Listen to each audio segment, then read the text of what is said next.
square. Hey, yo, Jeff. Red, green, and black. No, that's what I'm saying. You can't talk like that and put that out there, and right? Because that's what's stopping that's men that's from a good get dudes afraid to do it. Yeah. So what's the stigma of going to get a therapist?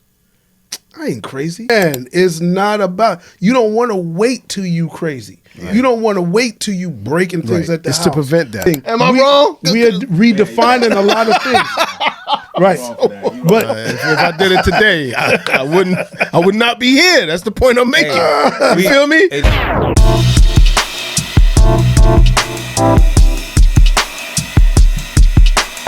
Yo, what's good, family? It's your boy Hugh, and you're now tuned in to another episode of the Mental Cypher Podcast, where we dig beneath the surface of what it means to be a man, a father, a brother, a leader, and a survivor. Today, we're having a conversation we don't have enough as men, especially as black men. We're talking about fatherhood. Not just the title, not just the financial responsibilities, but the mental, emotional, and spiritual weight that comes with being a father in 2025. The world will have you believe we're not needed, that we're replaceable, that our presence doesn't matter. But the numbers don't lie. Over 68% of black children are growing up in single mother homes. And whether you're in the home, a co-parent, a stepfather, or a father figure, the absence of consistent, healthy fatherhood is breaking our families, our finances, and our future. And yet, we still show up. We love, we lead, we break cycles, we build legacies, whether we get the credit or not. Today, I brought together two powerful brothers from different walks of life to unpack what it really feels like to hold that responsibility in a world that works overtime to break you down. We've got a hip-hop artist and a community activist as well, all wrapped up in one. And we have a sci-fi extraordinaire and educator. Fellas, this one's for you. We're going to talk about the mental health and the toll of fatherhood, blended families, stepfatherhood in 2025, the fight for legacy, and what it means to be a man who says, hey, be positive in negative situations. Fellas, this one's for you. Ladies, pull up and listen too, because if you don't have these conversations, the cycle continues.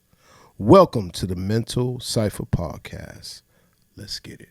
Fellas, introduce yourself. Bless up. It's an honor to be here. My brother Hugh Hayes. My name is Mecca Grimo Marcelin, educator as well, actor, host, philanthropist, activist, I would like to believe, and a host of other things, father, brother, uncle, and just a spirit that's in a vessel, just living out my purpose. I feel that I've, found my purpose, or one of the purposes up to this stage in my life, and that's what it is, just, doing that work. That's what's up. My name is Jeff Carroll, also known as Coach Yo Jeff, and I kind of like to summarize myself in a collection of adjectives.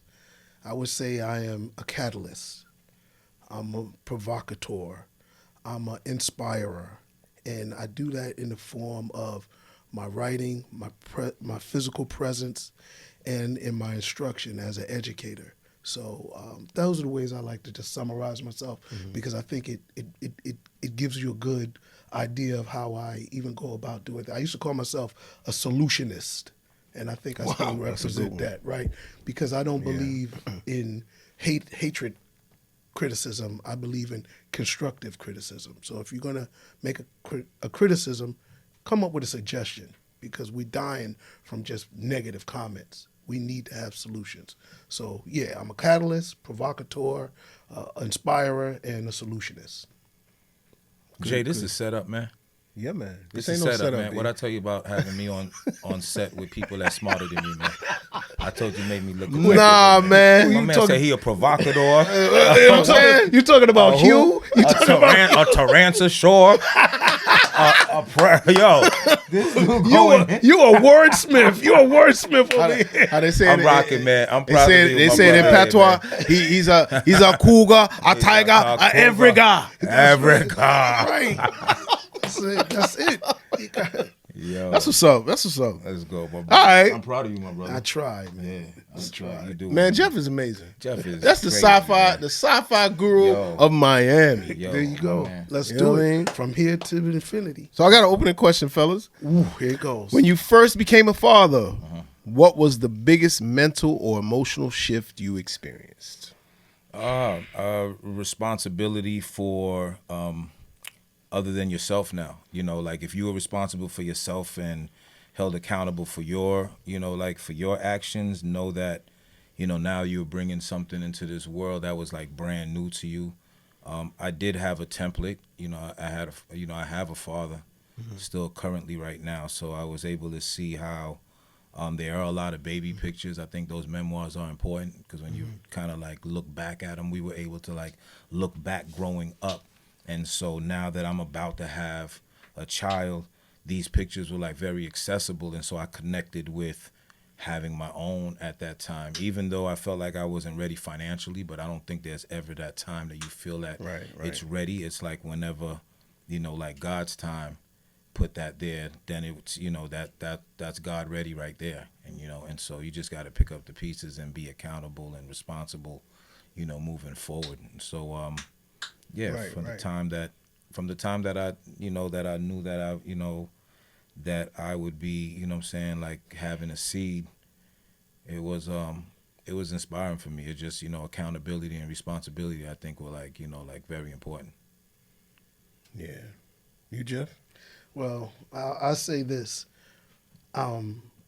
In addition to the 9 months preparation you get, it's not like you just walk up and be like, "Yo, you're a father." Like, you get it. You get that warm up. Yeah, you get that 9 months. You get that dry period. even 9 You know, months. you've been practicing Right. for a while, and then everything gets shut down for a moment. You know, you can't. The bedroom is peaceful. You know, and then you go through those periods of morning sickness. You know, and I say that because I was married before I had my first child. So I walked with her through all of that. And prior to marriage, I had contemplated not having a child. You know, I had thought about the world that we lived in, and I was like, do I want to do this to somebody? You know, because before I started writing, you know, futurism, I used to speculate a lot. That's probably what got me into writing about the future. And I just was in 99 and those years, I was like, what does the future really look like? Is it going to be something? Because I know I'm going to have to answer to this. You know, it's like, why did you have me? You know what I'm saying? Because I know to a responsible person, I had, you know, years of practice where I never got anybody pregnant. So I knew it was a deliberate thing that I was doing. And by the time we had our child, my firstborn, I was happy. I was prepared. I had everything. We was painting the bedroom. You know, we was doing all that. He was set up to have a better introduction into this experience than I had in my own experience. Right. And that, you know, it's like, I wanted to save this, but I'll say it in the first question. Doggone it, right? Make me think of something better. That's not really mine. I'm sampling, right? So Dougie Fresh said this years ago.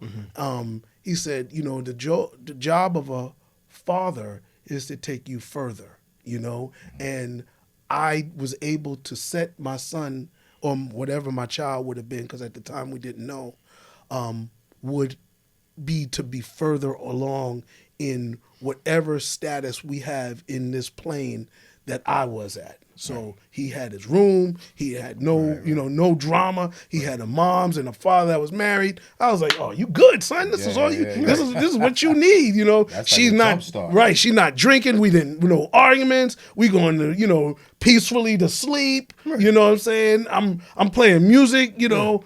Or to the stomach, you know, I'm all in. So by the time I'm holding this little purple thing, he got a good life before he even got it. I was like, oh, it's celebration time. You know, and that's what it should be. It should be, you know, a celebration. Right. You know, so thank God I didn't have, holy shoot. Now I don't know what we gonna do.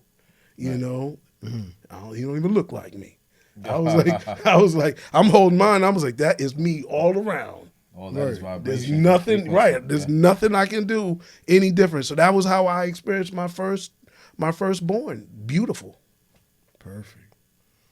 What's one thing you were unprepared for when it came to the mental health side of fatherhood?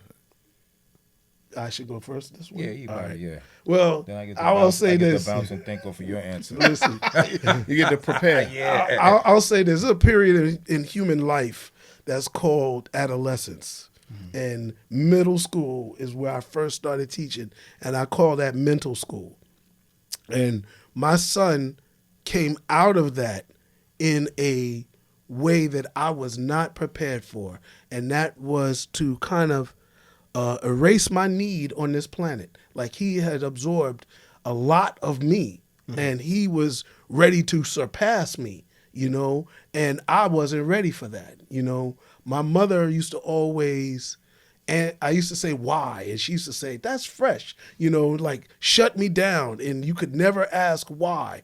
And I was like, that used to kill me, because I was like, I don't know the answer, and you telling me what to do, you're supposed to tell me why, you know. So I vowed to never say that, you know, to encourage his whys, you know, not to discourage them. So I ran out of answers to a lot of things, and thank God we had the internet or other people. I said, I don't know why I do this. I don't know why you shouldn't do it. I just didn't do it. I don't think it's a good idea. I'm just breaking down basic logic and stuff like that. And dude was challenging me, and I wasn't ready for that, you know. Not that I was lying. I wasn't bullying my son. I was very honest and upfront, you know. And the internet jumped on there and said, so what is racism?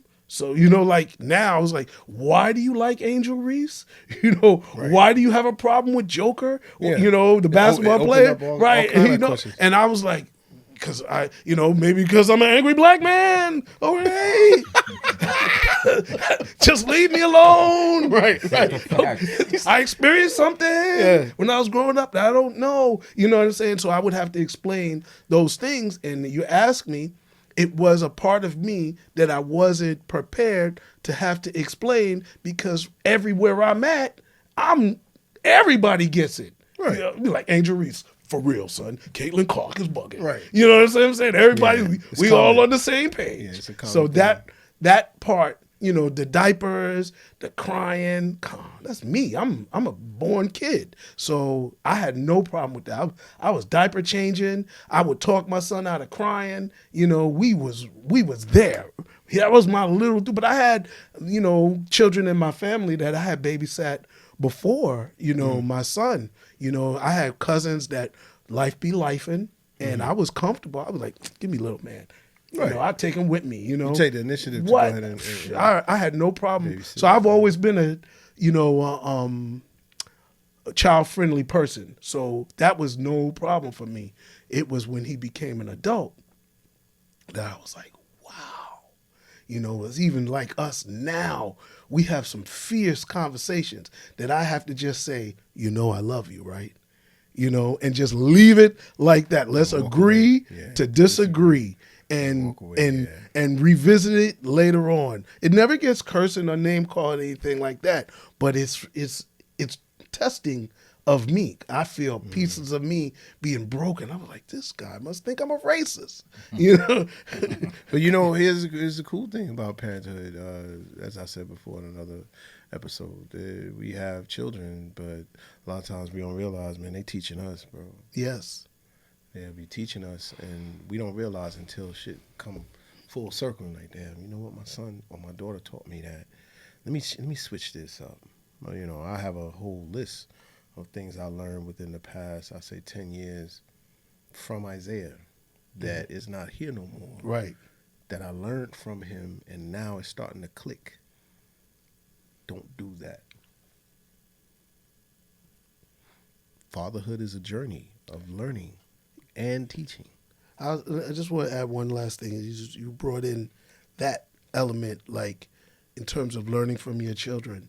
The beautiful thing about my life, for the first 4 years of my son's life, my mother was around. And my mother had a stroke, but she was always intellectually with us, right? And it was a beautiful thing to be a son and a father at the same time, and a husband, right? Mm-hmm. And those were beautiful 3 dimensions. And for her life, I was able to do that all in the same day. You know, a lot of people don't have. My mother had lost mobility in her left side. So I would pick her up. She'd get dressed on her own, but she would spend time with me, and it allowed me, at the time I was working out of my house. So when I'd be upstairs talking on the phone, she'd be downstairs with my son, you know, and you know, we did it together while my wife was at work. And it was a beautiful thing to have all of that, because, you know, my mother would put me in check in front of my wife, in front of my son, you know, and how do you maintain manhood in all of that? And it was a beautiful thing, because my mother wasn't disrespectful, and I was able to be like, yes, and show my son, even though he was like 4, how to respond to your parent when you are a child. And I showed that. That was a beautiful thing. So I was able to model that. Man, and to my stepson, by the way. That's good. Know. Yeah, we're gonna tap in on that. Yeah, I didn't mention my stepson, but he was there. Yeah, we're gonna address. Yeah, we're gonna address stepkids. Yeah, he was there before my son. So word. All right, this goes out to Mecca. Why do you think society continues to push the idea that fathers are either absent, unimportant, or incapable of nurturing and leading their children? I think that portrayal is also important in the American system, that you know, women were able to get aid without the fathers being present.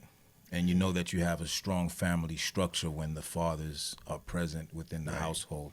Yeah, so in order to break down a generation, a nation, they had to separate the men from the families.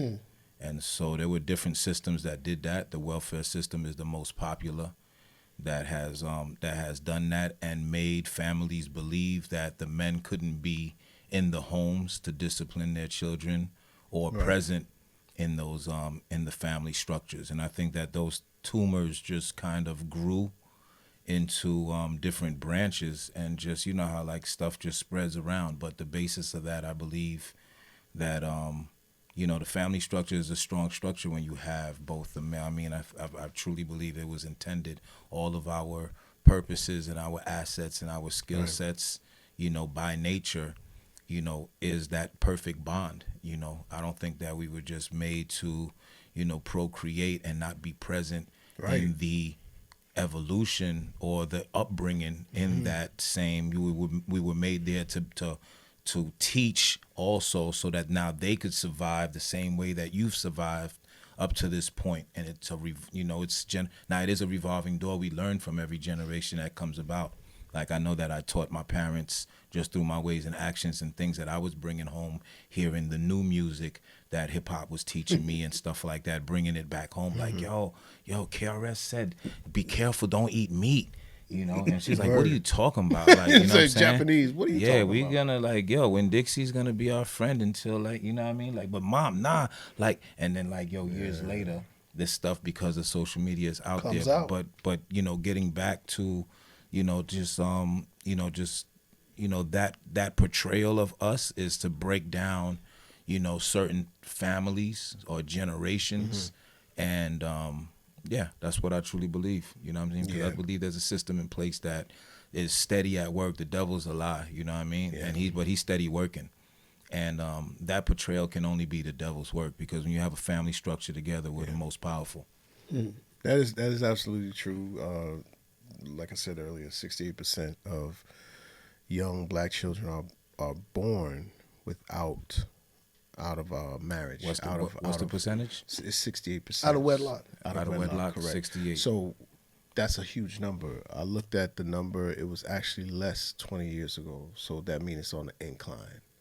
It's increasing. Right. So I call it the 70-30 rule. You have 70%.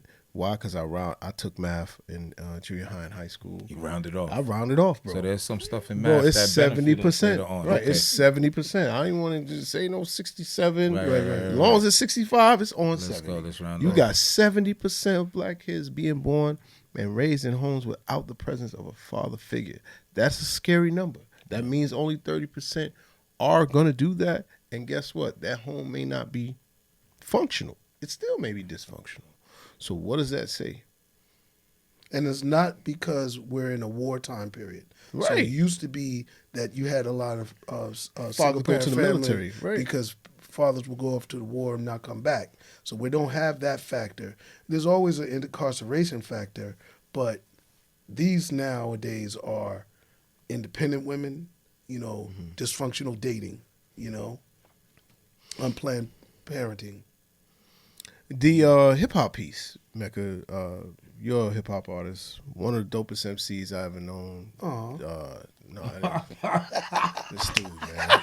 This dude say, That's little flowers.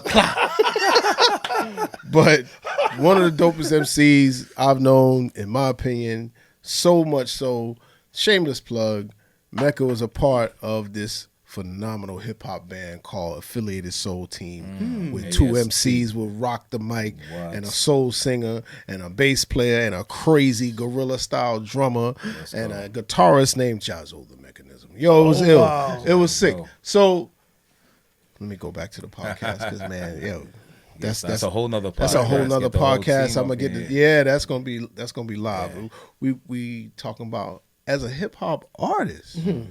In your music and activism, how do you challenge or address the stereotype of the absent black father? You'll repeat that again? In your music and activism, right? How do you challenge or address the stereotypes of the absent black father? The way I address it is to try to be an example myself. I mean, to first of all be present, and I was just looking at this on like my social media, and even before we had social media, just pictures that even in my early years of doing music and acting, like my children were in the strollers on the side. Right. I'm performing in like the strollers on the side of the stage. Bring them with you. And like they That's just right. like, and they hearing it, don't think that they're not hearing it, or the vibrations and the frequencies are not there. My daughter, now I hear the stories about how they know my poems by heart. You understand? And that's not just from watching it on YouTube. That's just from hearing it so many times of them being with me, And so I think that to be present, to be an example of showing that, because a lot of times there were certain stigmas that even myself that I followed in the genre of hip hop as it was growing. Now you see married couples, you see families, but there was a time that those families, like our generation, didn't get married and start having kids. So you didn't see Jay-Z with Beyonce with the kids. You didn't see Rihanna with ASAP with the kids. They were still running the streets. And they were talking about, give it to me. Give me that feed, you know what I'm saying? So there wasn't, that commitment wasn't being shown as the genre matured, and now we see that. And so there's different things that we have our eyes on the prize, on now. But back then, like we weren't, I don't think even hip hop even favored at a time to show that you were like present and certain, like, you know what I'm saying? Like the abuse of maybe derogatory terms towards women. That was highlighted at one time until like the OGs really stepped in and was like, this is not acceptable. Right. You know what I'm saying? If like your mom is not, and you know what I mean? Like, and so we started addressing the language, we started addressing how we see and talk to our women, and stuff like that. And so I think like, from just getting back to the question, like being present yourself as an example and showing what that looks like. And I think that, like it's easier to, I forgot what the term is by Frederick Douglass, but it's easier to repair. It's easier to fix new children and instead of repairing broken men, something like that. Something like that. Frederick Douglass, look it up. Don't take it verbatim, but it's something similar to that. You know what I mean? Start them when they're young. In 1860, he knows about that. God, it's like, I'm not even boosting up the term. I'm just saying, Frederick Douglass. I didn't hear it from him. I'm it's just like, saying, you know what I'm saying? But he makes it sound like I heard it from him directly or something. Right. You know what I'm saying? For him to say that back in 1860. Oh, for Frederick to say, okay, like, Frederick was was on point. Yeah. Nah, it's Frederick was on crazy. He was point. an intellectual. No. He had to see already the pattern that Yes. like it was easier to start them when they're young, and that's why I'm an elementary school teacher instead of trying to fix like a man that's already set in his ways that he's been doing that all his life. Right. Still no give up on that, brother. You understand? But it's easier. easier. Notice the word. It's less work, easier. Yeah, they didn't say it can't be done. Yeah. You know what I'm saying? Because a lot of brothers got turned around after the whole, you know what I mean? Like once they either get, locked up or anything like that, some of them change their ways. Yeah, they find faith in stuff like that. For sure. They do that Malcolm X thing. I hope I answered the question. No, man, you did. I mean, I lived it. You and I lived it. I Yeah. just want the people to receive it definitely. and You not gotta be regurgitate present. it. I want them to consume it. Yeah, you got to be You know what I'm present. saying? You got to be present yourself if you want to change, because you know what that absence does. You know what I mean? Like, of course, if you're not there, then something else takes its place, or that void. Something takes the place of that void that's not there, and a lot of times it's not, a good place for our young men. They find things that distract them and occupy them that don't lead them in the right place. That's what's up. This one goes out to Jeff. Oh yeah. How do you see? Jeff? Yeah, I know, right? Hey, yo, Jeff. H square. Hey, yo, Jeff. Red, green, and black. Yes. Back in the day, you know what I'm saying? Spoken word. Still to the day. You know what I the mean? day. Yeah, to the day. Day one. All right. How do you see this narrative affecting the young men you work with in schools and your films? What message do you internalize before they even become fathers themselves? Well, I work in 12th grade. So my last 4 years, I've been a 12th grade teacher. Actually, 6 years. Okay, I've been 12th grade instructors, 16, 17, 18, 19, probably a couple of 20-year-olds. Right. Damn. Yeah, it is what it is, right? Yeah.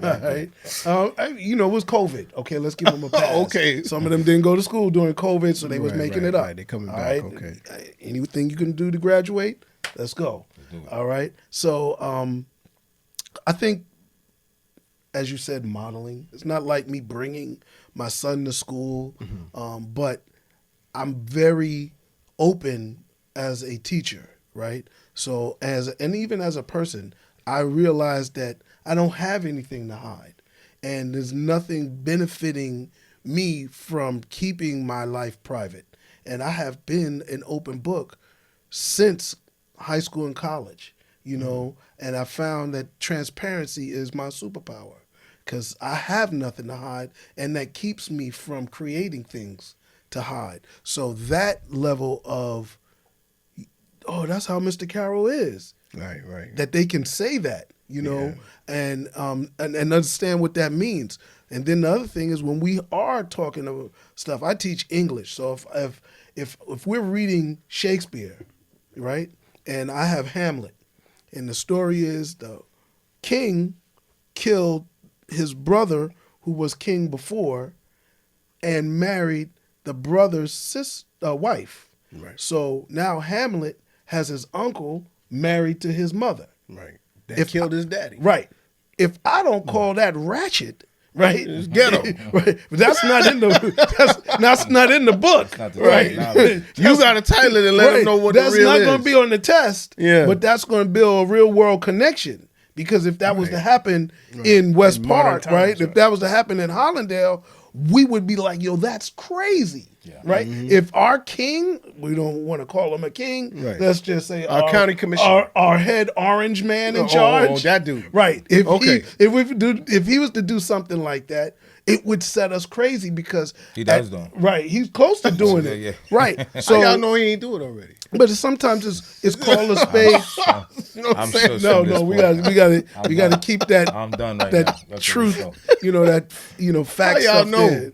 But I'll say this: part of being an on-pace person and reinforcing positive things is to call a spade and not be afraid to have an opinion, not be afraid to call it out. So when whatever I'm reading, it can, or whatever we're talking about, whatever comment they make, I keep it real. I keep it 100, and we find a way to frame it because at the end of the day, we're not going to be in Hamlet when we graduate. what we're learning from Hamlet helps shape us in life. So at the end of the day, we're all in life. We're just learning Hamlet. So whatever we learn from Hamlet, you're leaving with life lessons. So your life lesson is Mr. Carroll is married to his wife. Mr. Carroll takes care of his son. And these are good values. Now, if you want to debate that, we can open it up for debate, but just make it relevant. And I have those conversations. So, yeah, but I'm not dealing with grown men that's been doing this stuff for a long time. Right. I still think, high school are still children. So they're still impressionable. Right. Every once in a while, you might run into somebody that's having a child in school, but still within that, they're children parents. Of course. Facts. Okay.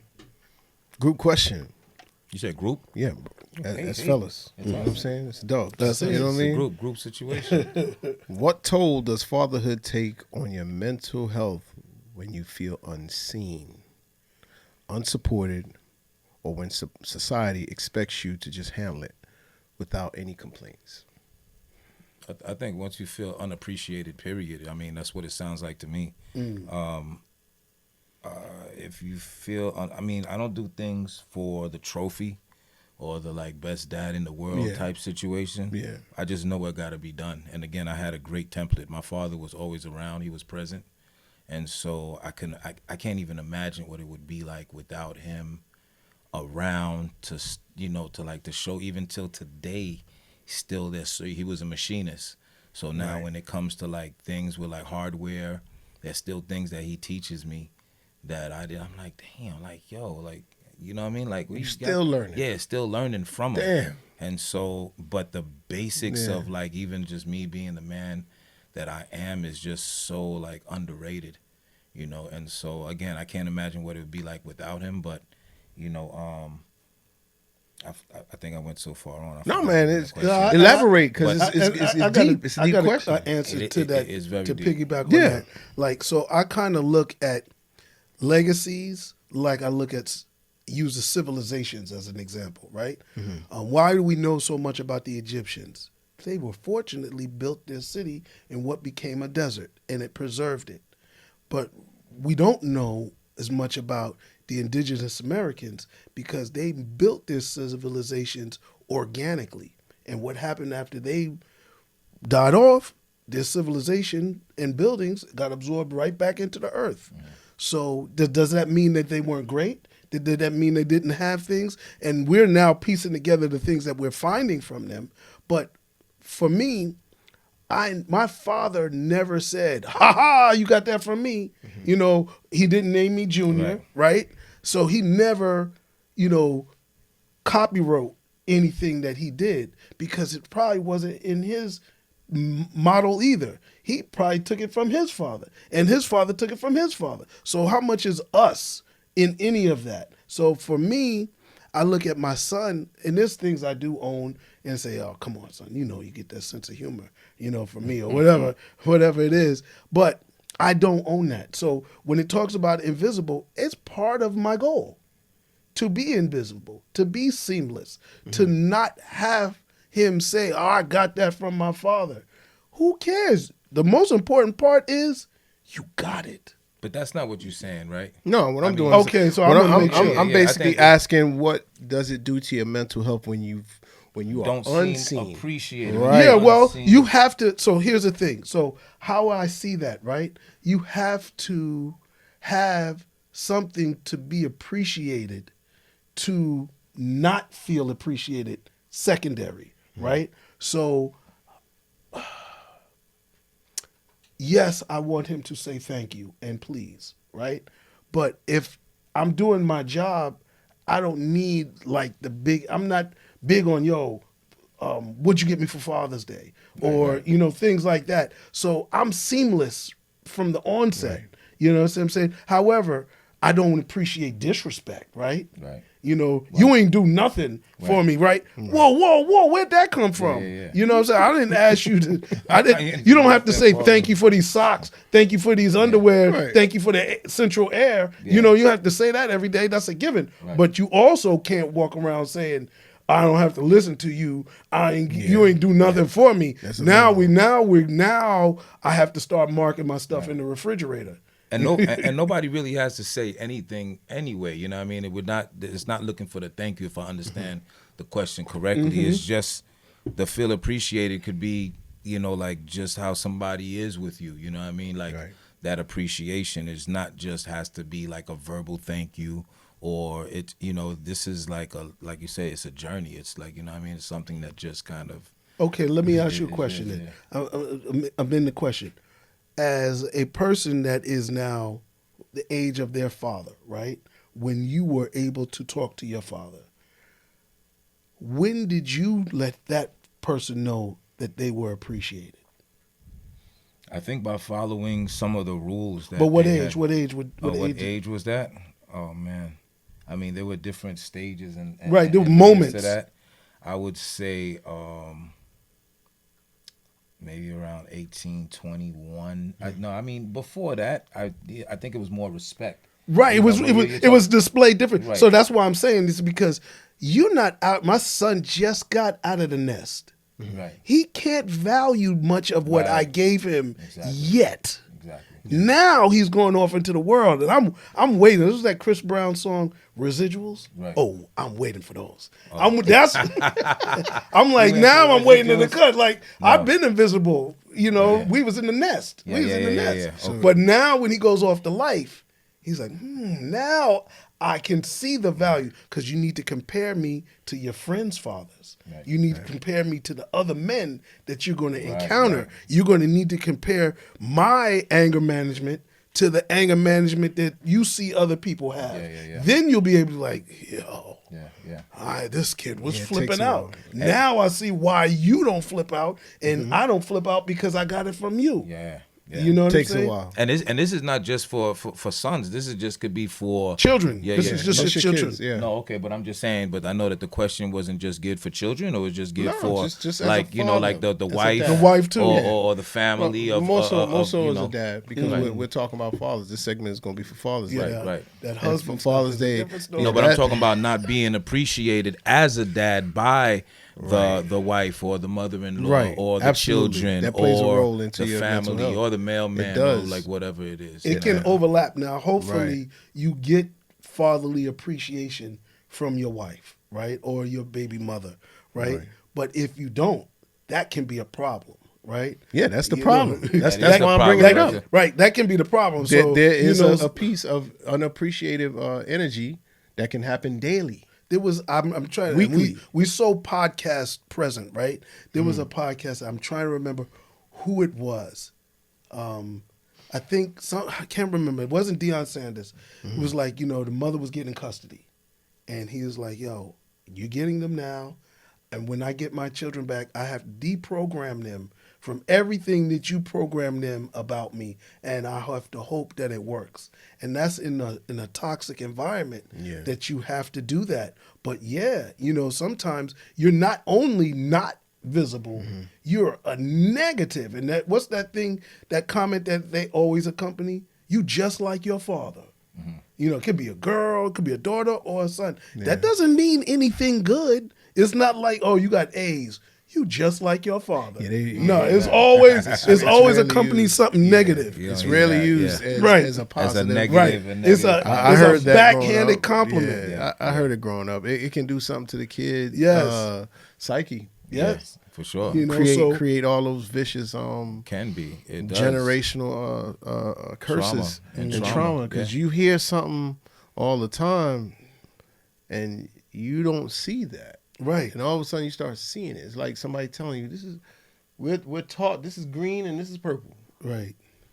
What if it really ain't green and purple? Until you realize. You go to a whole nother country, that is called yellow and orange. Right. Now what? You got to unlearn what you've learned. It goes back to what you said. Yeah. Now it's hard to unteach. Right. So like Deion said, to deprogram. Yeah.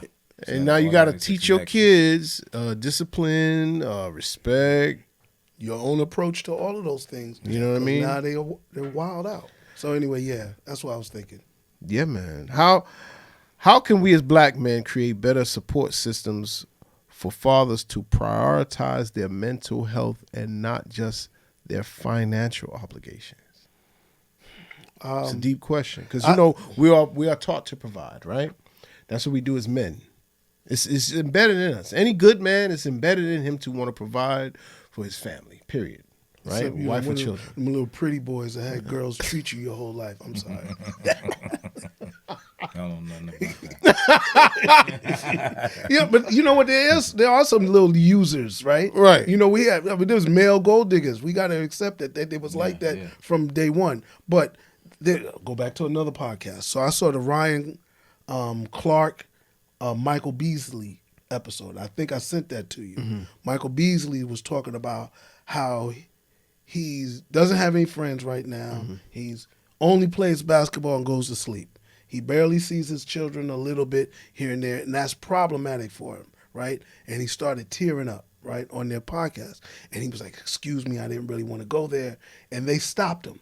They said, that's exactly what we have going on here. This ain't only sports. This is a circle of athletes that have a common past, and we're here to support each other. So when you ask, what can we do? Mm-hmm. That's what we can do. We can recognize in our brothers, whether they're our contemporaries, right? Because we all are contemporaries, but whether they have a little age on us, mm-hmm. they got married a little bit earlier than us, or they got married after, we got to be there for each other, you know, and care, you know, right. And not just laugh at it like, oh, he didn't know he was going to get, you know, night sweats. We don't get hot flashes, but we can't be laughing. Right. You know, it's like one of the comedians last night, Miami's own Malik Sanin, right? I don't know if y'all remember him, but he was joking about prostate exams.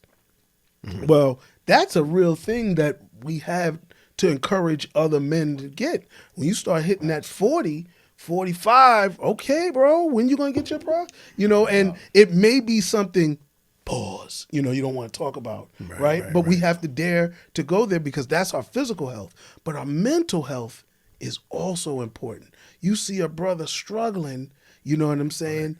Right. Yo, it's okay to cry. You know what I'm saying? Michael Baisden wrote Men Cry in the Dark. Yeah. You know, cry. And so I feel another way that I do it is I'm transparent.